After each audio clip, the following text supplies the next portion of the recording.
꼭 음식을 먹고 운동해야 된다고 하시는 분들이 있거든요. 아니면은 트레이너분들 중에서 공복 상태에서 운동을 하면 근손실을 한다 이런 얘기를 하시는데 어떻게 보세요? 일반인 수준에서 운동을 하는 거에는 전혀 영향을 미치지 않다고 생각합니다. 체중을 좀 빼시고 싶으신 분들한테 얘기를 한다면 시간 제한 다이어트 플러스 그 나머지 먹는 두 끼 중에 한 끼를 탄수화물 안 먹어주시라. 19금 얘기해도 되나요? 제 몸이 회춘하는 걸 느꼈어요. 한 20, 30대쯤인 것 같다라는 느낌이 들 정도로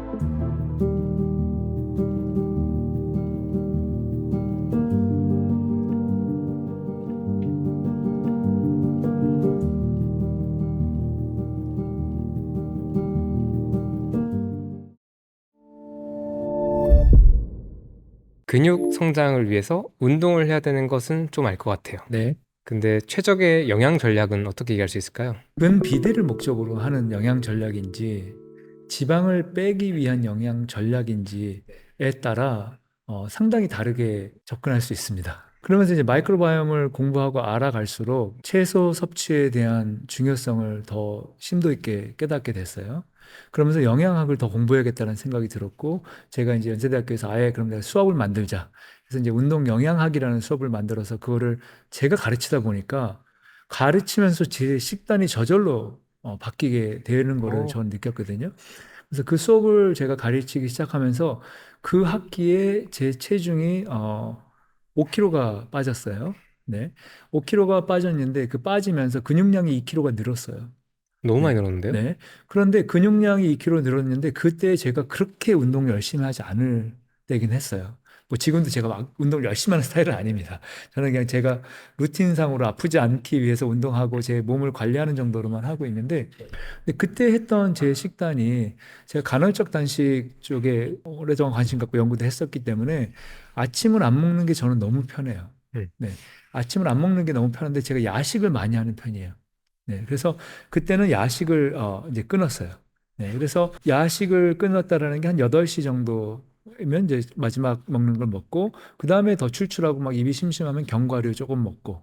자, 그러니까 크게 한 거는 예를 들면 시간 제한 다이어트를 제가 하게 된 거죠. 그런 이유는 제가 너무나 명확하게 인슐린이 우리 몸에 어떤 영향을 주는지 알기 때문에 내 인슐린은 낮은 거를 유지하고 싶었었어요.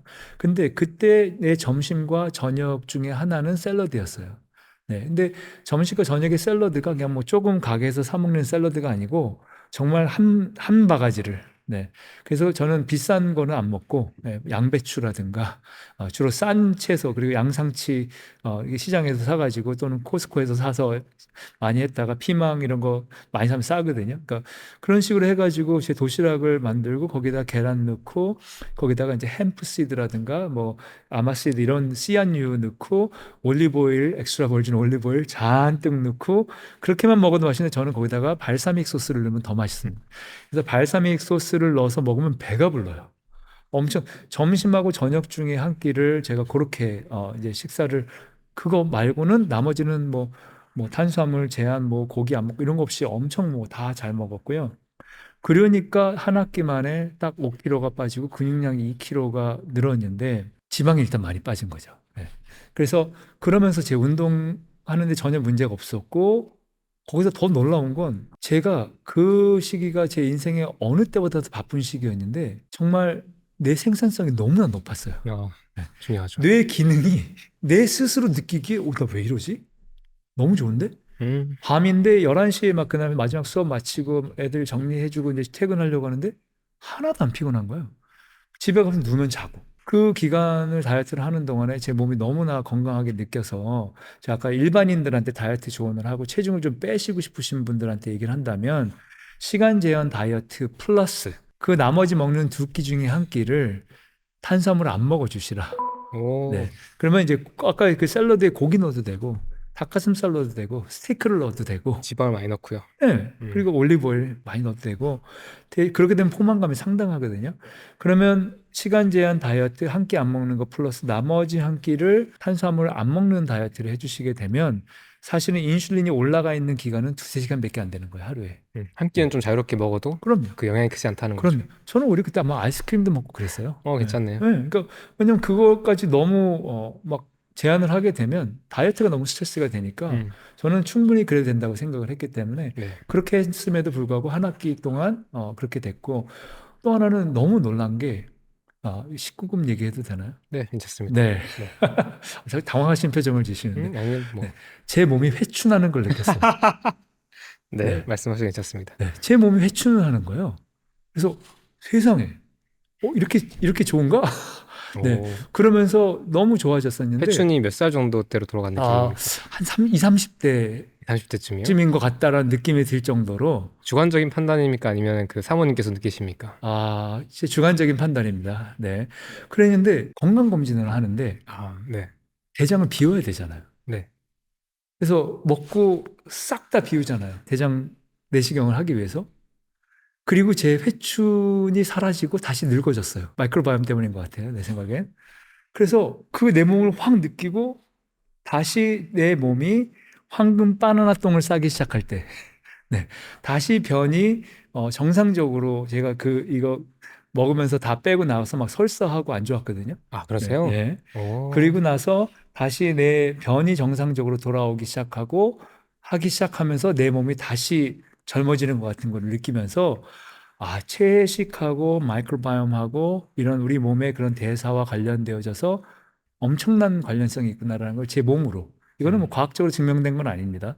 N of one, 나 하나의 케이스로. 그래서 이게 얘기하던 것들이 이런 거구나 제 몸으로 느끼고 나니까 확실하게 그걸 알게 됐어요. 그래서 다시 한번 말씀드리면 제가 만약 어떤 분이 다이어트를 체중을 좀 빼고 싶은 일반적인 그런 분이라면 한 끼 안 드시는 거, 저녁이든 아침이든, 그리고 나머지 한 끼를 채소하고 단백질 위주로 드시고 탄수화물 안 드시고, 거기 아까 올리브 오일 너무 좋으니까 많이 드시고, 그리고 나머지 한 끼는 자유롭게 드시고. 네. 만약에 저 같은 경우 그래서 저녁을 내가 외부에 두고 먹어야 된다면 점심을 샐러드 먹고, 어떤 날은 못하면 둘 다 사 먹고, 너무 그거에 막 집착하게 되면 라이프 스타일이 너무 깨지니까 그런 루틴 안에서 여유를 가지고 하는 게 좋을 것 같다는 생각이 들어요. 그런데 사실 이쪽에서 사람들이 많이 관심 가지는 게 단백질 양과 종류인 것 같아요. 네. 혹시 이거를 조금 기준으로 같이 넣어보자면 어떤 걸 지킬 수 있을까요? 단백질과 이제 운동 관련된 연구 이런 게 있어요. 그러니까 예를 들면 근력 운동을 시키면서 거기 막 벤치 프레스, 레그 프레스의 원RM을 측정하는 그런 시험이었는데 영양을 킬로그램당 0.7g 미만으로 먹으면서 체중 기준으로 네, 0.7배 네, 그러니까 미만으로. 그렇게 이제 먹으면서 근력 운동을 했을 때는 효과가 그닥 높지 않다가 이게 0.7 이상에서 1에서 1.2 정도 먹어주니까 좀 더 근력이 세지는 게 더 빨라지고 1.2 이상 먹어도 그러니까 2.0까지 먹어도 괜찮다. 했던 게 이제 그 연구의 결과였고요. 그래서 우리가 만약에 고강도 운동을 많이 하시는 분들이라면 특히 많이 바디빌딩이라든가 이런 분들 같은 경우에는 그런 단백질 섭취를 많이 해주시는 게 좋겠다라는 그런 생각을 갖는데 한 가지 이제 문제는 그렇게 드시면서 또 단백질을 보충제로 드시는 경우가 많아요.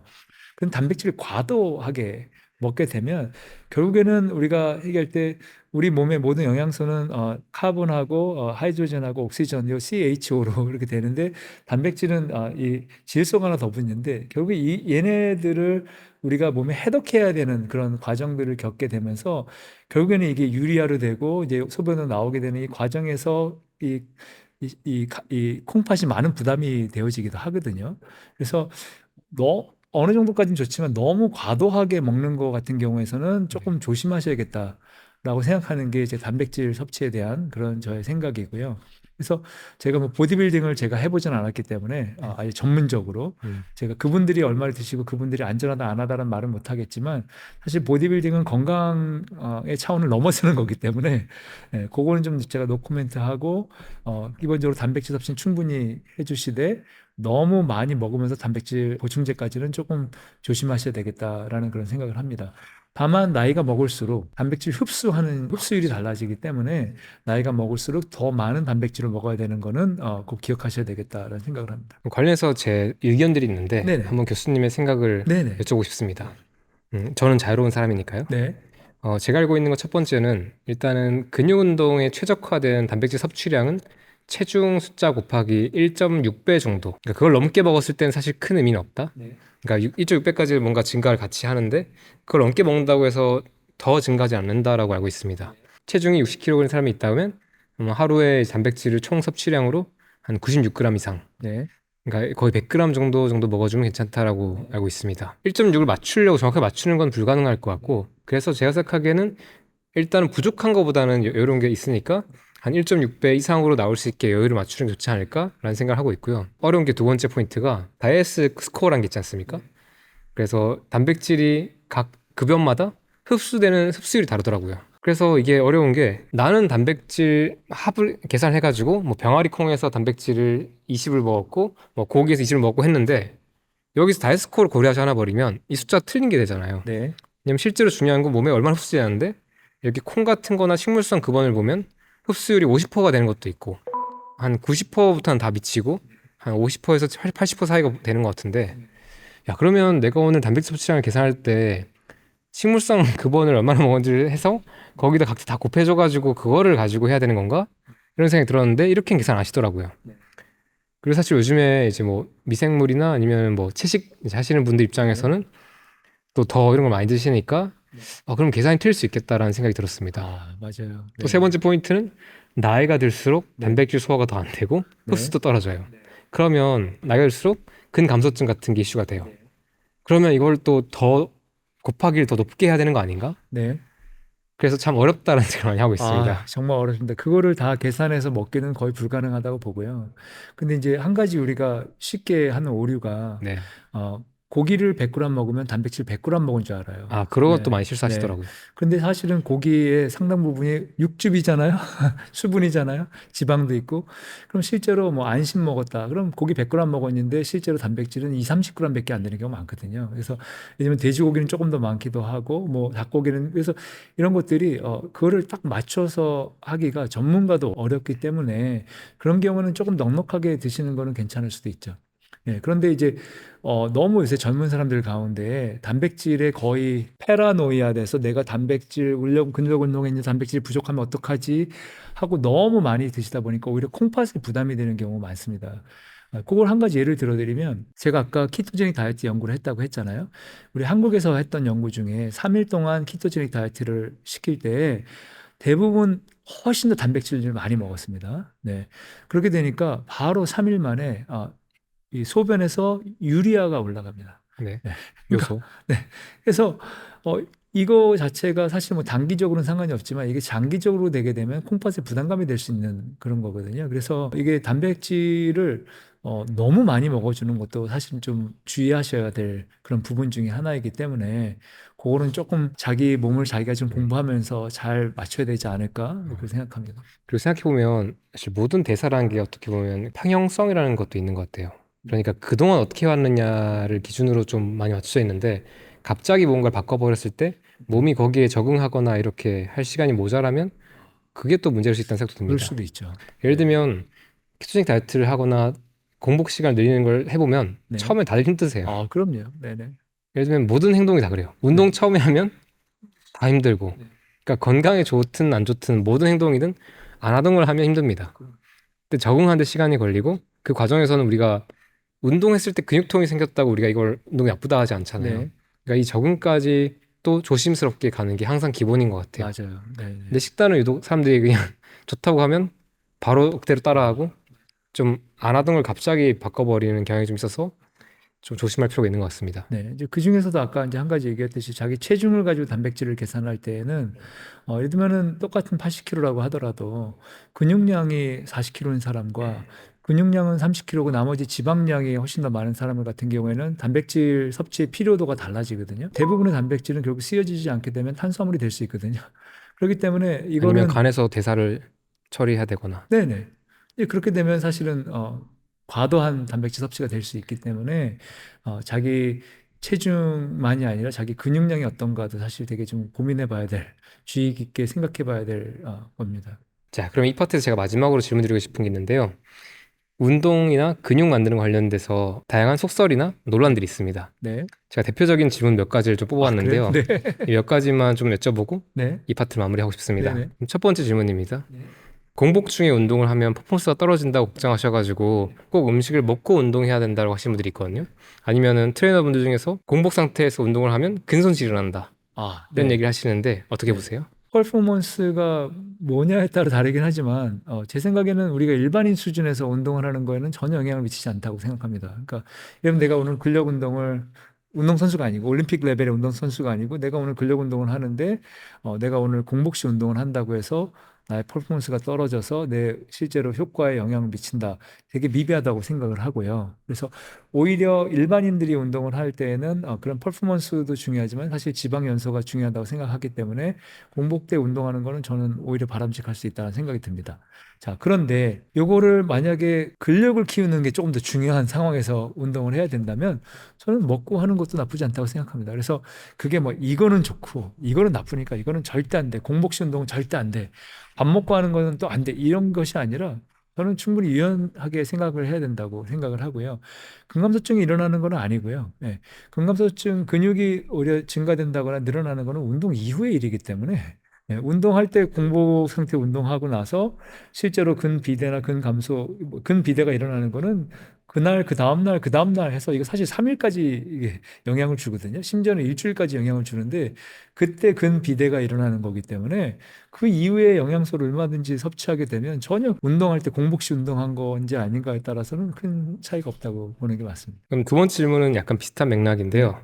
운동 직후에 밥을 먹어야지 네. 근성장이나 이런 퍼포먼스 향상에 최적화된다라는 생각이 있습니다. 운동 직후요? 네. 그러니까 운동 끝나고 나서 30분 직후 또는 단기간 내에 음식을 먹어줘야지 어떤 운동의 효과를 볼 수 있다. 아니면 손해를 본다라는 생각이 있는 것 같아요. 어떻게 보세요? 방금 제가 이제 말씀드렸다시피 너무 운동의 효과가 단기적으로 생각할 때는 그렇게 생각할 수가 있거든요. 네.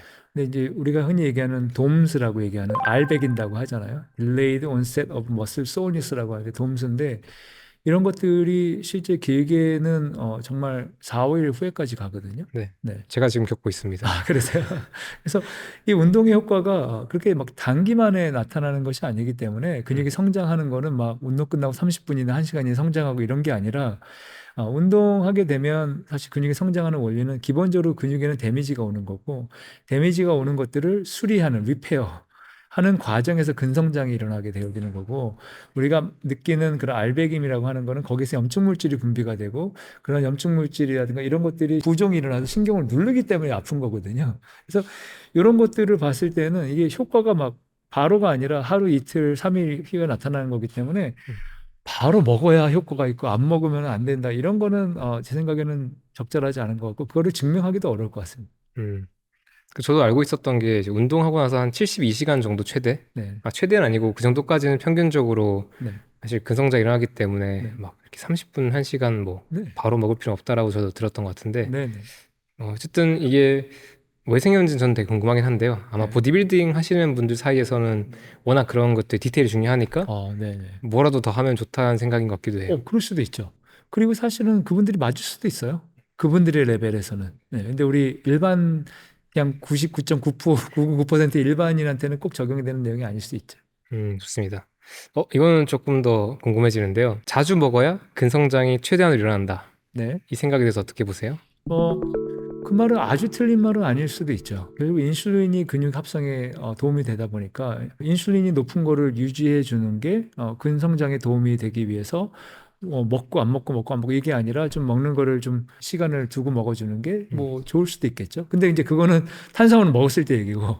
네, 근데 일단 단백질도 어느 정도 탄수화물만큼 인슐린이 오르지는 않지만 약간 올리기 때문에 꼭 틀린 말은 아니라고 볼 수도 있을 것 같은데요. 네. 그럼 하루에 5끼 이상은 어떻게 보세요? 그거나 그 사람의 에너지를 얼마나 소비하느냐에 따라 다르죠. 저희 연세대학교에서는 운동부가 있잖아요. 네. 네, 럭비부라고 생각을 하면 럭비부 아이들이 체중이 평균 100에서 120kg 되고 하루에 걔네들이 운동을 통해서 소비하는 에너지가 3,000kg, 4,000kcal 되거든요. 운동 단독으로요. 네네네. 그러니까 전체 대사량이 아니라.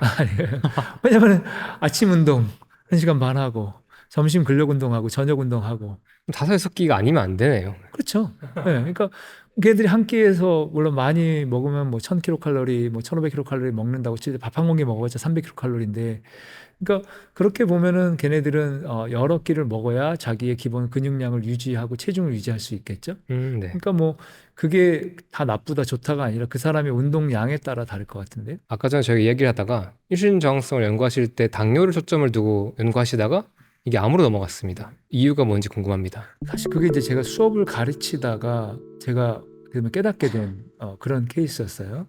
제 수업 중에 치료 레크레이션이라는 수업이 있거든요. 치료 레크레이션이라는 거는 그러니까 이런 레크레이션, 여가를 이용해서 아픈 사람을 치료한다거나 증상을 개선시키는 그런 것들을 다루는 학문이 치료 레크레이션인데 그 대상자를 결정을 할 때 당뇨 환자가 될 수도 있고 또는 소아 뇌전증 환자가 될 수도 있고 우울증 환자가 될 수도 있고 거식증 환자가 될 수도 있고 다양한 사람들을 대상으로 이런 치료 레크레이션이 적용이 돼요. 근데 제가 학생들한테 수업을 하다가 그러다가 암 환자도 치료 레크레이션의 대상이 될 수도 있다.